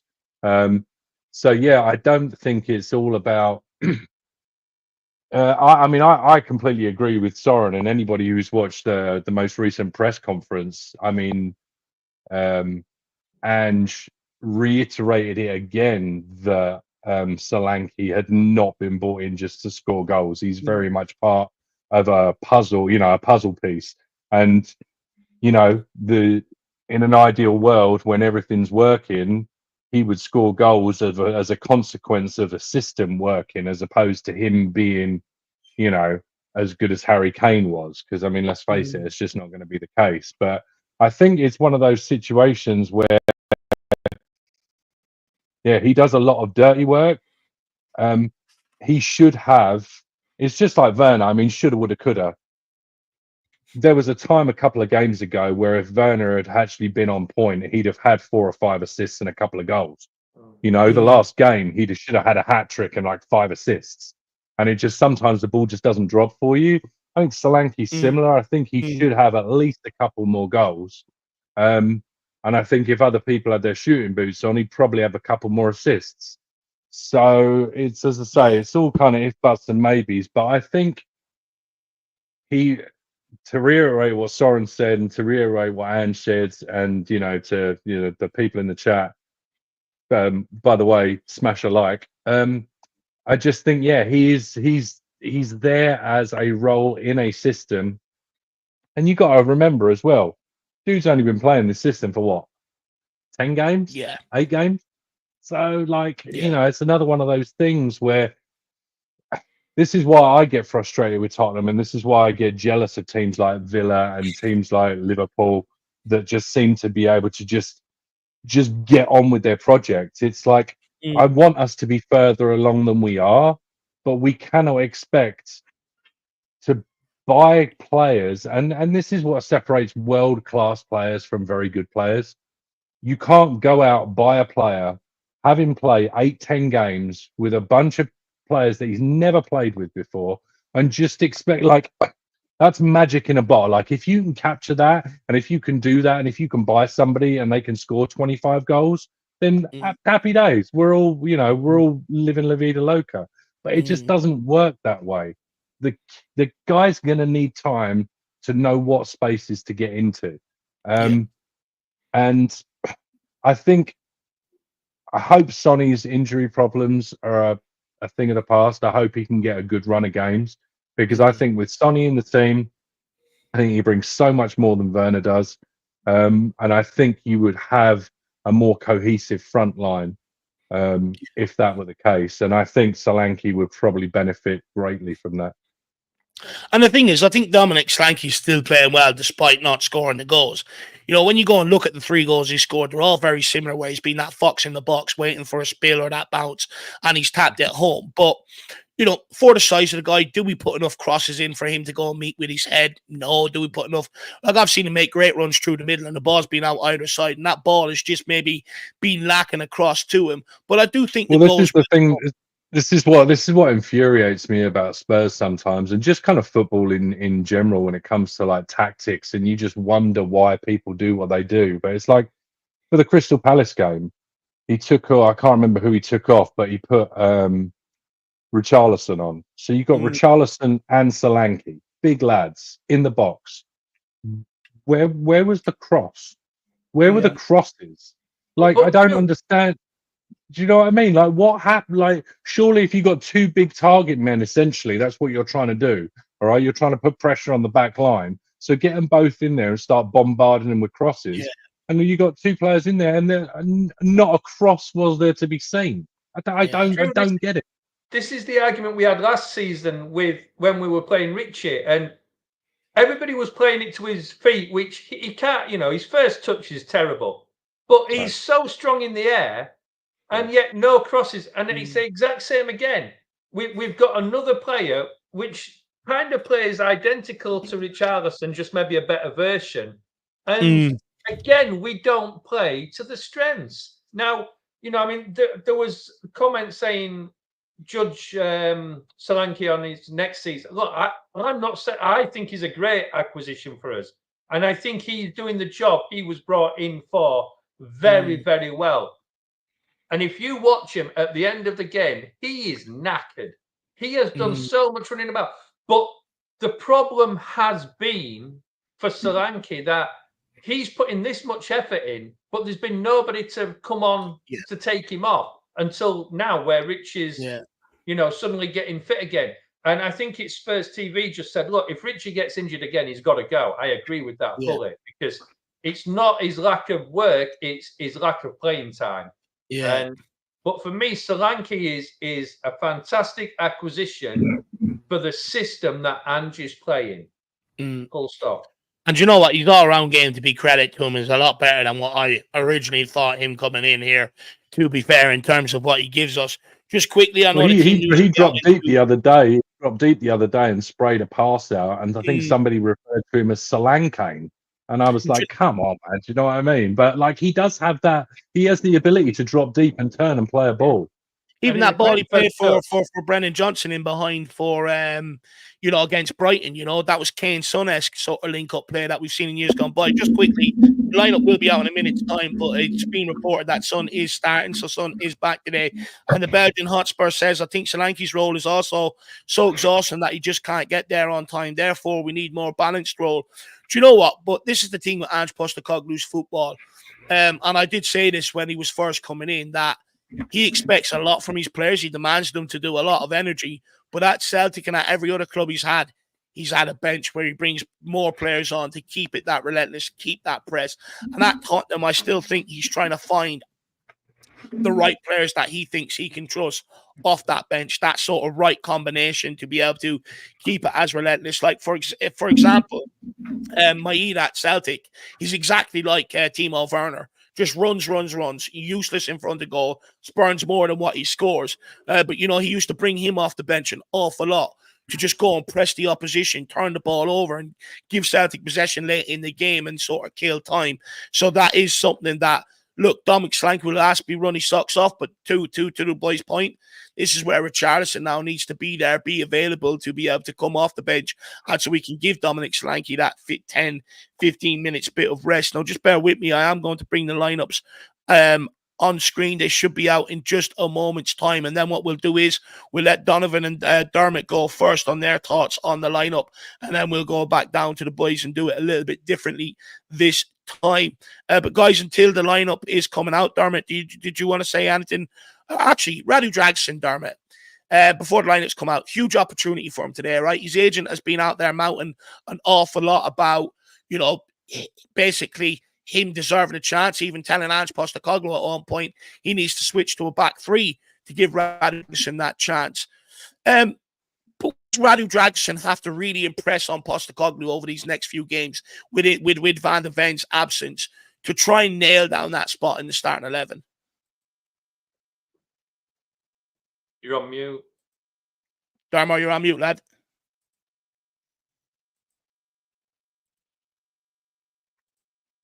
His mic's gone, isn't it? Oh, look, he's pulled a cable out. He was wrapping it around his toes under the desk. Honestly, Darmo. What's going on? Well, we'll go Donovan. Donovan, you can take that one, my man. Well, what is it, Dragosin, hey? Yeah, no, he's got the attributes to be a top center back. I think he's just a bit gun shy right now. I think he came in anticipating a lot more minutes than he was going to get. But it was fun to see him bully Ruben Diaz. I don't know if it's just that he didn't know idea that like he's just so happy to get his chance and he didn't really realize who he was up against. But I watched that game back against City and he just grabbed the guy and threw him out of Vicario's way to get him out of the 6 yard. And even Ruben Diaz looked at him like, who's this guy? Right. So he's young, he's full of energy, he's fighting to take his chance. And let's see these lineups that we got here. So the lineup is out. We have Vicario, Ingles, Pedro Porro at right back, Romero and Dragosin as centre backs with Destiny Udogie at left back. Interesting, no James Maddison again in the starting lineup. Comes back to that question I asked a few weeks ago. Is Postecoglou having James Maddison? But it is Papa Sarr, Rodrigo Bentancur, and Dejan Kulusevski in the midfield three. So Sarr earning his spot after his strike midweek against Man City, with Brennan Johnson on the right, Solanke through the middle, and the captain returns in Sonny back out on the left. On the bench, Fraser Forrester, Ben Davies, Archie Gray, Yves Bissouma, Lucas Bergvall, James Maddison, Mikey Moore, Timo Werner, and Richarlison. So, of course, Bissouma also dropping out in the midfield who started the last Premier League game. Donovan, there's a couple of changes here from Ange Postecoglou. Like we said, look, Dragosin was in force. We knew that. But going into the midfield, it's interesting. No James Maddison again in the lineup after playing no part Wednesday night. What's going on there? Yeah, it's you look back, and I think back when we had a really good run last year, and even some of the specs this year when he's made the changes, that is our best midfield when we have a holding 6 and a more defensive-minded 8 or 10, whatever you want to call it, that can get back and cover those yards. And that's the best thing that Destiny Go. Pardon me, I'm looking at Destiny Go's name. Pape Sarr brings to the team is that what he lacks for kind of on his all-around game is that he makes up for it in his effort, and he covers pretty much every blade of grass, almost the likes of N'Golo Kanté, kind of when he played for Leicester during that season, when he flew under the radar and he didn't really break out, but he was still putting those effort in. It offers the best balance, and we know that we kind of touched on it already, that Son isn't really going to track back on that left-hand side. So for this game, Sarr's going to have a handful, covering that left-hand side, doubling up when he needs to, and making sure he is an attacking outlet going forward, because there is going to be moments during the game where Aston Villa are going to be on the ascendancy, and we're going to need that calm composure on the ball to bring us out of our zone. And that's what Maddison does bring for us well. But Sarr, he's going to have to play like he did coming off that bench against West Ham. But no, that's the strongest midfield in my opinion, for this game, because Maddison just doesn't get stuck in enough. No, 100%. And I think that's what it actually comes down to, Donovan, because when you look at Sarr's output in recent games or this season, and it was one thing many Spurs fans said he really needs to improve, was that output. So you compare it to Maddison and Kulusevski and Papamatta Sarr. So James Maddison and Kulusevski both have 2 goals and 4 assists, and Papamatta Sarr has 3 goals and 2 assists. And I think that's why he's finding himself out of this 11 right now, is because Papamatta Sarr and Kulusevski are having the same output, but they're willing to work a lot harder out of possession. And I think that's why Sarr finds himself back in that lineup today. And I've highlighted a few weeks ago, I think it's something that James Maddison really needs to bring to his game at Tottenham Hotspur. He's not going to play that sole number 10 role where he can get away with it. He has to adapt. He has to start working harder out of possession and turn the ball over in midfield, or he's going to find himself in and out the team. Be quite frank, though, I'm very surprised, though, Dermo. He's not in the lineup today, considering he didn't play any part Wednesday. You're thinking fresh legs, freshness. I thought he was absolutely going to be a start today. Yeah, firstly, can you hear me all right? Loud and clear, my man. Yeah, so I just had to log out and log in because I had to change my headset. You're all good, lad. I'm quite happy with that midfield tree. I think it's the one that works. You've got a number 6, you've got a number 8, and you've got a number 10. You can't play 2 number 10s and the number 6. It doesn't work. We've tried it this season, and the midfield is non-existent. So you've got Bentancur or Sarr there to do the 6th role or play the 8th role, and you've got Kulu, which plays in the number 10 role, which I think he's been fantastic in this season. Look, I've got no problem with this, and this is Rudu's chance. To your question on Rudu, what does he have to do? I think Rudu has to ignore his agent and just play his game, because Rudu is a good defender. He wouldn't be bored. Is he good enough on the ball, though, Dermo? Is he good enough on the ball? Because you look at Romero and Van de Ven, they're a lot better in possession. Yeah. I think that's why they start ahead of him. Yeah, I think he needs to work on that part of his game, but I think that will come with time, and that will come with as you grow as a footballer. And I think the more he's around Van de Ven and Romero, the more he's going to feed off that. But for me, I think it's a strong lineup. Just very quickly on Solanke, if it's all right, just have my quick say. Yeah, work away. I'm a massive Celtic fan, so I've seen Ange up at Celtic, and I very much look at Kyogo. And Kyogo did all the hard works, but Kyogo was given chance after chance to put the balls in the back of the net. We're not giving Solanke the chances, and we're not making the chances for him. But you cannot not say he does not work hard for the team. He was my man in the match on Wednesday. He ran himself into the ground. He was back there defending. He was in the middle of the park. He was everywhere. And I think I'll be honest with you now, I was a bit underwhelmed when we bought him because I thought we should have gone with Tony, but he's proved me completely wrong. But I think this is a better side without Maddison in. I think Maddison needs to have a little look in the mirror and look at himself and say, what am I doing wrong? I think his ego is a bit too big, and I think it needs cutting down the size. And I think Ange is showing him that, right, okay, you're not doing your job, you're not playing. And I think this is a better midfield tree. I think this is a team capable of beating Man City, Aston Villa, sorry. And, I think it's a great lineup. I really do. I'm really pleased with that. I think it's a very interesting lineup. I think for me, the biggest thing is Sonny being back in down that left-hand side. Yeah. Some would say unfortunate timing for Timo Werner off the back of him scoring. But, You know, I think having Son back is a huge boost against Aston Villa today. But let's go down to Soren and Drew. We'll get their thoughts, and we'll also get their score predictions, and then we'll get the boys' score predictions. We'll plug their channels, and we'll get back here for the watch along at 1:30. Soren, what's your initial thoughts on this lineup here? Is it good enough to go out and beat Aston Villa? I think Postecoglou has surprised many with the midfield sort of selection here. Yeah, I mean, I think before the team came out, if you'd have asked me the midfield three, I'd have gone with Maddison, Kulu, and Bentancur. But I do get, I mean, Kulu's undroppable at the moment.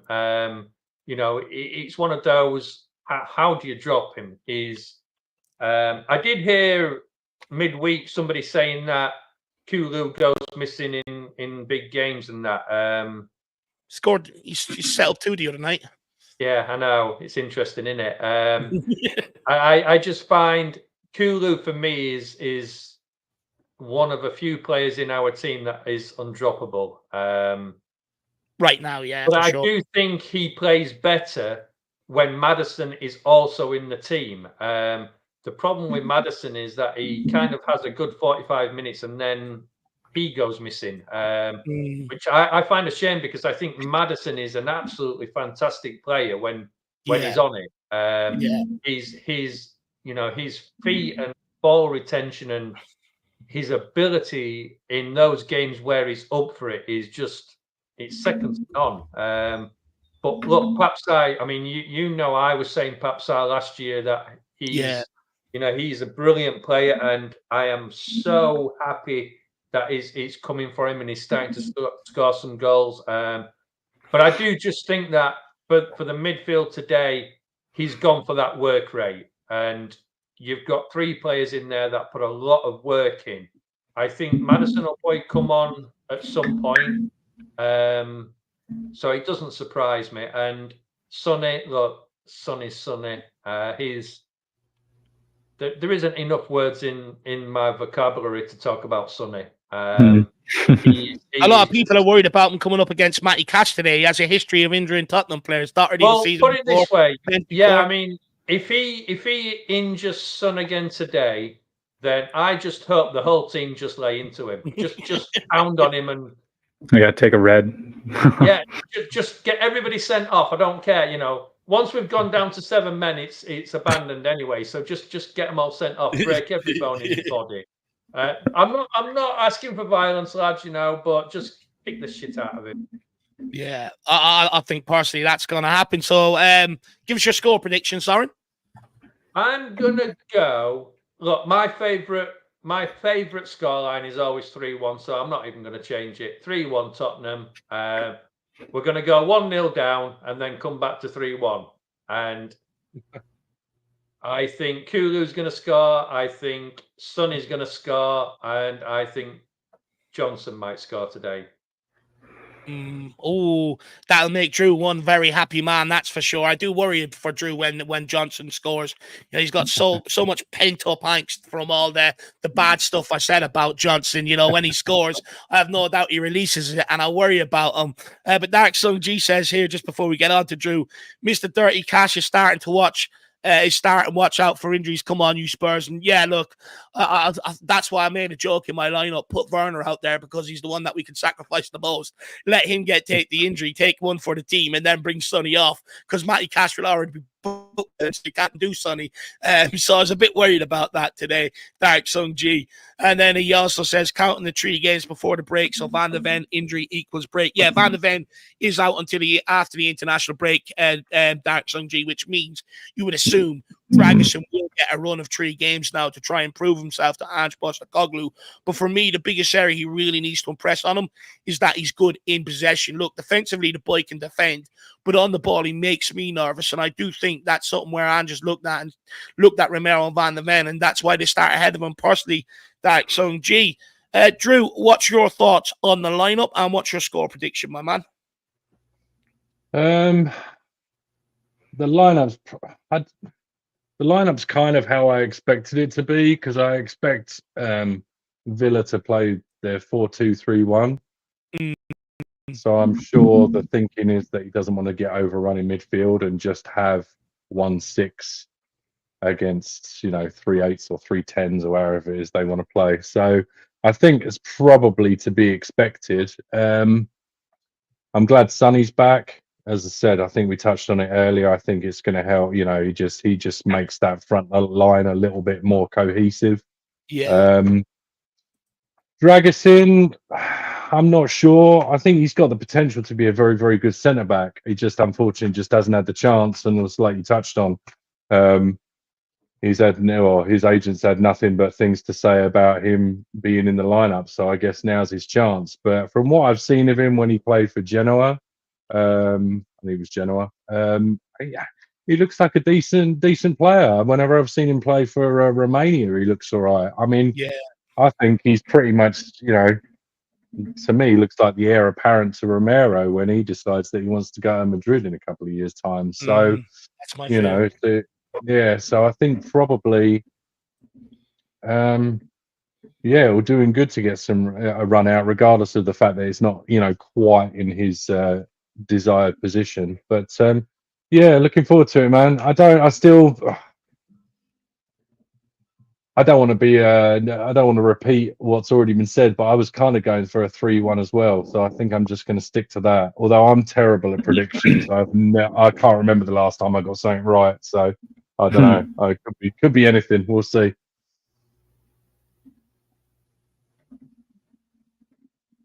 Sorry about that. My sister decided she'd give me a quick phone call there at an inappropriate time, getting ahead of my birthday plans. But no, I really appreciate that, Drew. Sorry about that. You can blame my sister for the distraction there, Drew. So what was your score prediction in the end? I was going to go 3-1 as well, same as Soren. I think we'll concede from a ball coming in off of the left-hand side to the far post, and then score 3 in the second half. Do you know what? I really hope we can improve that back post defense today, because there's nothing worse for me when you see the same thing continue to happen. It really drives me absolutely insane. But the two boys seem fairly confident, chat. Soren and Andrew, they've gone with 3-1. Let us know your score predictions in the chat. Do you agree with the boys? King Huddle says, no disrespect to Basuma and Matters, but I preferred neither starting. Maybe this is their day to impact from the bench. Yeah, 100%. I'm absolutely sure of that. And look, it's good. We've got good options off the bench today, which I think is exciting to a certain degree. I think today you are going to have to earn the right to play, and then you bring the likes of Madison on later on when you have earned the right to play. You should absolutely kill them off. And then also, Belgian Dave, when's your birthday? Yeah, my birthday is tomorrow, my man. I'm turning into an old man, starting to get grey hairs and everything. I found one this morning in the mirror, which was not good. That's the sign of age. But I do think I'll become a silver fox, so I'll be all right. Dave, do you get your bus pass in Ireland at the same age as we do? No, usually you have to wait till retirement, but I'm nearly at that, I suppose, at this point. When I start seeing the grey hairs, I think it's time to hang the boots up, to be quite frank. But guys, Dermo, what's your score prediction, my man? And by the way, guys, please make sure you get across the Dermot's channel. I'll put the link here in the chat. THFC Shall I Die. He's a great contributor on these pre-match build-ups. I know you guys really enjoy his contributions in the channel predictions as well. Dermot, what's your score prediction today, sir? Well, when his mic's working. And he's on time. Yeah, right. That's my answer to the pair of you. Sorry. Right. Now we're demonetized. Firstly, happy 33 birthday tomorrow, Dave. Appreciate it. Look, don't worry about going grey. I'm as grey as a badger, and I'm 47. So it just don't worry about it. It just makes you a bit look like George Clooney. I'm not. I'm more saying for you than me. Look, I forgot what I said in my predicted lineup. What score? You said 4-0. You got carried away. Yeah, I'm sticking to that. It's 4-0. I am going to stick with that. And if you like what I have to say, we're sort of 55 away from 2K. I would love to get there before Christmas. It really would mean a lot to us. I want to say massive shout out, if I can, very quickly to Tequila, who's actually in hospital, not very well at the moment. So Tequila, if you're watching, get well soon, man. But yeah, it would mean a lot to us, for him, to Colin, to myself and Boris as well. If we can get 2K for Christmas. I love coming on to these shows, and I love coming on doing this. And just a big up here for Dave and Jack. They gave me my break on YouTube 3 years ago and gave me the confidence to do what I do. And so, yeah, so hit the like and subscribe here, but please do it on all these other lads' channels or whatever they're on. But yeah, 4-0 Spurs in Antry Trust always. And the big legend of Keith Birkinshaw is at Spurs today, so we better win for the boss. The boss is in town. Nah, big up, Dermo. Big up. And guys, please do get across, check out his channel. Make sure you smash that subscribe button on the big push for 2K. And, he's not too far away from it. So let's get over there and give him a little bit of support. And then, Donovan, what's your score prediction, my man? And guys, please get over, check out Donovan's channel. I think he was a great addition to the pre-match panel today. I really enjoy his contributions on the fan shows and that as well. And he's recently started his own channel. He's got a couple of videos up there. I've listened to them. They're very, very good. So, guys, make sure you click on that Canadian Spurs boy. Get over there, smash the subscribe button. Donovan, what's your score prediction, my man? Oh, geez, you're too kind there, Davo. I really appreciate that. And happy birthday. Go out there and eat your heart out and eat some cake and enjoy your time. And, You don't need to tell me that, lad. Yeah. Hopefully today goes well. And no, I'm predicting. I pulled up the Aston Villa to see what was going on with their lineup, and I'm predicting a 4-1 victory for the Spurs. I think we're going to be going in for wind in our sails. Romero header. Kulusevski is playing in exceptional world-class form. He's bound to get on the score sheet. I think Johnson's found his stride, and I think Solanke is due for a goal, so we'll get him involved. And some matchups on the pitch that I highlighted. I think Kulusevski versus John McGinn is going to be huge in that deep-lying role to see if Kulu can get that spin. Soren and Nana. So basically the midfield battle is going to be huge this game. Son versus Cash. That's going to be huge. And then Ramsey versus Porro. I think Jacob Ramsey's found a new lease of life on that flank, and if Porro can deal with that, we'll be fine. But no, I think, like Dermo said, thanks for giving me a chance here to come on, and I enjoy talking Spurs with all you lads and Dermo, and nice meeting you, Soren and Drew there, and look forward to the next time. And yeah, if you like what I have to say, I was flirting with getting this set up for a while, but I actually moved and I got a good opportunity to do this. So come over, Canadian Spurs boy. It's a good podcast to hear me waffle on about Spurs and Ange Postecoglou and our new journey and how we're learning to win again. So come on, you Spurs, 4-1 today. Big up, 4-1. Jeez, he's even more deluded. Actually, no, Dermot's still deluded. He's pretty a clean sheet, but he's just as deluded as Dermo. I didn't think I'd be able to find the Dermot version across the pond, but I think we have now. But in all seriousness, no, guys, please do get over a new channel. Let's do what we do best. Let's give the Spurs people in the community a lift. So make sure you get over there and smash that subscribe button. But guys, lastly, I want to say I think this has been an absolute incredible panel today. I've really enjoyed the conversation. I've really enjoyed the inputs of Drew, Soren, Donovan, and Dermot. It's been a really good show, a really good conversation. And see, there you can have conversations where you don't have to fall out and argue. It's possible, which I think is absolutely brilliant. If you have enjoyed today's show, please make sure it's reflected on the like button. I think George Caradas nicknamed it Smash the Cash. So that like button today is called Smash the Cash. So if you want to smash the cash, aka Matty Cash from Aston Villa because of all the injuries, make sure you do that. We've got this from Faz Radfire. Do we not feel better about the bench this season? Don't get me wrong, I do feel better about the bench this season, but I'm also not naive to the fact that we do have youngsters as well coming off the bench, and you are going to see ups and downs in terms of their performances and stuff like that. But it's a process. This is the one that we're undertaking under Ange Postecoglou. And you look at today's bench, right? You've got Maddison to come off. You've got Basuma to come off. That Maddison should come in and provide fresh creativity, fresh ideas. And Basuma should come off the bench and provide fresh legs into that midfield in terms of in possession and out of possession. So Mikey Moore, Namor, as Maddison has dubbed him, Namor. You know, we got him coming off the bench. So very, very exciting times ahead. Werner, who scored at the weekend as well, to come off the bench. Richarlison to come off to prove a point. It is improving. It's much better than Ollie Skip, Davinson Sanchez, Eric Dyer, people like that. Much better. So we're getting into a better place in that regard. Faz Radfire. But guys, anyone who has tuned in and you're going to the game, please enjoy yourself. Guys, also, please show Soren, Drew, Donovan, and Dermo a lot of love in the chat. I think it's been fantastic today. And lastly, thank you guys for tuning in as well. These shows wouldn't be possible without you. No one will want to come on these shows without you guys tuning in and stuff like that, without your sort of demand for the show. So I really appreciate it, guys. And also, I understand. Look, we all give up time with family and the friends and missuses and stuff like that to do this. So greatly appreciate it from everybody. We're building a lovely community here. And then to people who have gone the extra mile, Brett Lockhead, Lumpy, Barry. I was going to call him Lumpy Humpy there. I don't know why. Dark Sun G, Peter Kagaras, Faz Radfar as well. Really appreciate the support, everybody. And you will see me back here in 20 minutes' time for the watch along. Hopefully the vibes are absolutely fantastic today. Guys, go and get a sandwich, get a drink into you. See you back here in 20. As always, come on, you Spurs. In the big hands we trust. We never stop. Let's go. Come on.